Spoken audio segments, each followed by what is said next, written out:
Hala, Kalinga Prab nang gigil at sinabihang makitid ang utak. Mapagpalang araw mga kalinga. Alam mo na ba ang latest?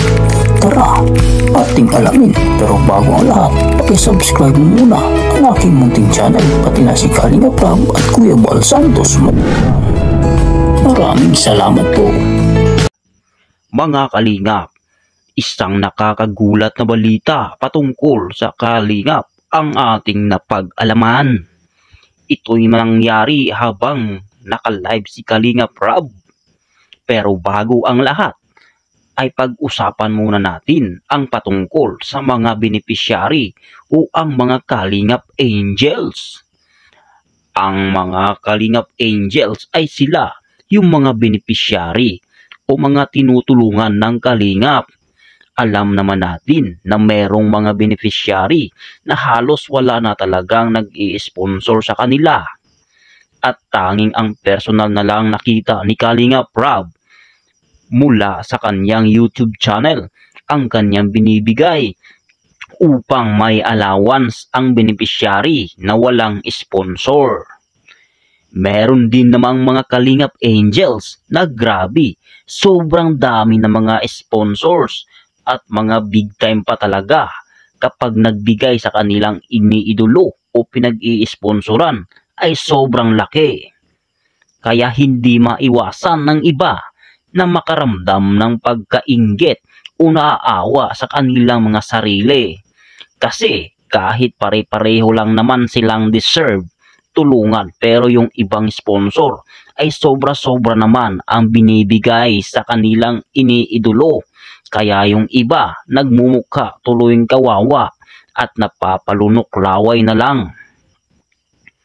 Mahirap ang isang beneficiary na walang sponsor dahil sariling pera ni Kalinga Prab ang kanyang binibigay para ma-provide ang mga pangangailangan.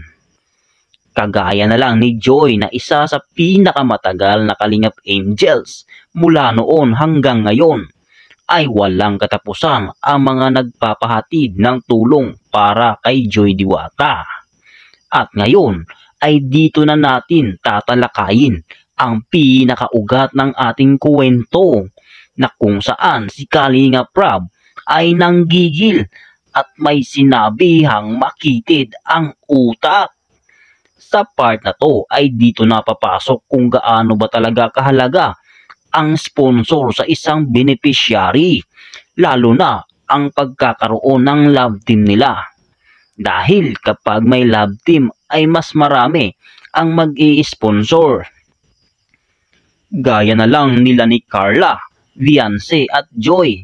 Ang dami nilang sponsors kaya kahit mahirap at magastos ang kursong kinuha nila ay nakakaya ito dahil sa mga sponsors.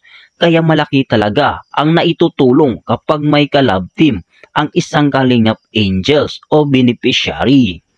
Sa isang live ni Kalinga Prab ay merong nag-comment at nakapukaw ito ng atensyon ni Kalinga Prab dahil mukhang hindi ka nais-nais ang kanyang sinabi. Kaya naman nanggigil si Kalinga Prab.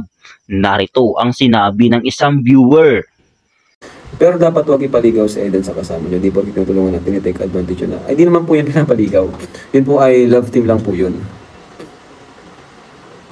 That is for content only, di ba? Eh nasa sa kanila na po yun kung anong mangyayari sa kanila in the future. But sa una is love team lang po talaga. No? Wala po tayong ginagawang sapilitan dito. Bago po tayo mag-vlog is nagpapaalam muna tayo sa kanilang magulang and sa beneficiary mismo na gagawa tayo kung gusto niya ng love team, kung okay sa kanya na for content lang. And wala po tayong ginagawa doon na sapilitan, di ba? Kaya mali po yung comment nyo. Ginagawa natin yung mga strategy. Yan po kasi love team is strategy po yan, di ba? Kung mapapansin nyo mga kalingap, yung pong mga beneficiaries natin, talagang tuloy-tuloy yung tulong natin sa kanila. Paano lang po kung walang love team? Sa tingin nyo po ba makakaroon tayo ng ganyang blessings, kagaya ng blessings na natatanggap ngayon ni Carla, ni Viance, ni Joy, di ba? Joy, di ba? Tingnan niyo po si Joy. Siya yung pinakamatagal na beneficiaries natin. And until now, nasusustain natin yung kanyang pangailangan bilang nursing student.